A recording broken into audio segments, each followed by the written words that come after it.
HROT. HROT. Harold is not so much a game as it is a simulation, a film, a warm feeling in the top of your head, the smell of polonium in a gas mask filter.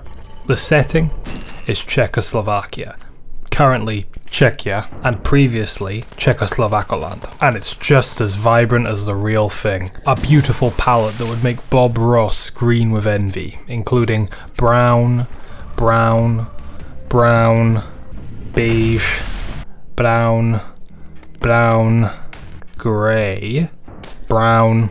I smeared a slice of chocolate cake over my monitor for a bit there, and actually added a little bit too much vibrance to an already rich tapestry. But see, this is by design, same as the constant fog, the unnerving sound effects, the eerie imagery. Atmosphere. It's exceptionally rare to see something actually pull off the dull, dreary colour palette atmosphere. Think of it this way, there was a phase, for a while, where every modern shooter had to be as washed out as possible, because washed out meant serious, gritty, realistic. The real world is of course famous for being almost entirely monochromatic.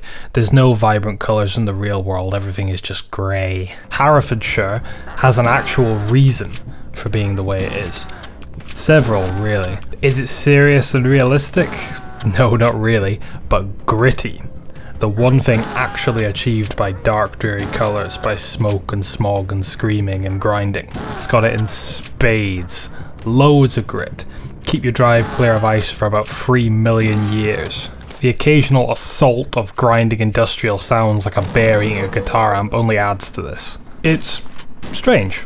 The story is that a man, woman, child, tramp, vagrant has stolen a piece of a very old clock, which is important apparently. And this has caused a massive disaster, like when they stopped Big Ben and the whole royal family started to wither away like old vegetables. This is a game which yet again proves just how good the Quake formula is and was. You take Quake, you shake it up a little, you add some slightly modern elements, and boom, you've got a great new game. And it's always better than Quake 2 for some reason. For example, it has a similar level structure and pacing to Quake, but Quake didn't have a horse. It has similar movement to Quake, but Quake didn't have evil cripples.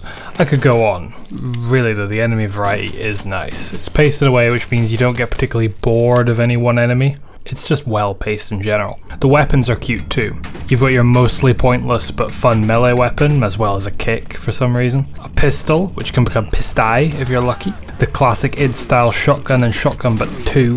Landmines, SMG, wine, you know, all the standard staples. The only one which went particularly unused for me was the crossbow, because it was gash. My only real complaint with the weapons is that you have weapons going all across the keyboard. I hate mouse wheels because they're slow and unwieldy, and I'm lazy. And I don't have a sick long mutant finger to go all the way to the 9 key. What I'm getting at is that a weapon wheel would have been nice. I spent a fair bit of time fumbling with weapons, which is a skill issue, but yeah, give me the weapon wheel. But the most important feature of the level design? Yeah, you're sold now, aren't you? Fucking love locomotives. There is so much charm packed into these damp, creepy, generally unpleasant levels. Like, this level was quite interesting and atmospheric, even after I swallowed my tongue. Low poly urban environments, all based on real Czechian locations. Castles and fortresses, urban infrastructure, train stations. Lots of dirty sewers too, which I like. AIDS? Nobody's got AIDS. Swamps and sewers are the backbone of any good game, and I've never been in a fight with a Czechia, but if I decide to, I now know that they throw grenades and run people over in bumper cars, giving me an unfair advantage, really. Hell of a lot of secrets too. I'm glad that's a boomer shooter staple now. There seemed to be a distinct lack of levels for a while there, being packed with secrets and Easter eggs and just random shit. Not in this game, but in previous games of this style. And I need that to keep me entertained. Levels have some backtracking with keys, but never to the point where it got obnoxious.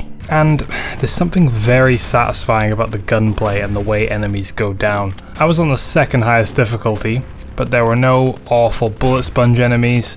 They dealt high damage, but you could dodge most attacks if you're quick and careful. Health and armor are pretty scarce.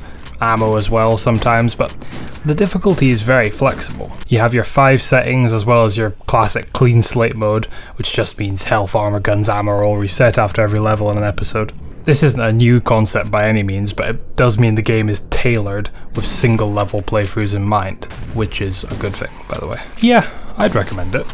I don't really have anything else to say about it. Of course, it's better if you've read the books. The film was kind of shit, but they often are. If you've ever walked through a multi-story car park and thought it would be a lot more exciting if I was being chased by 50 psychotic Soviets in gas masks, then it's the game for you. Just don't cook any of the recipes they give you.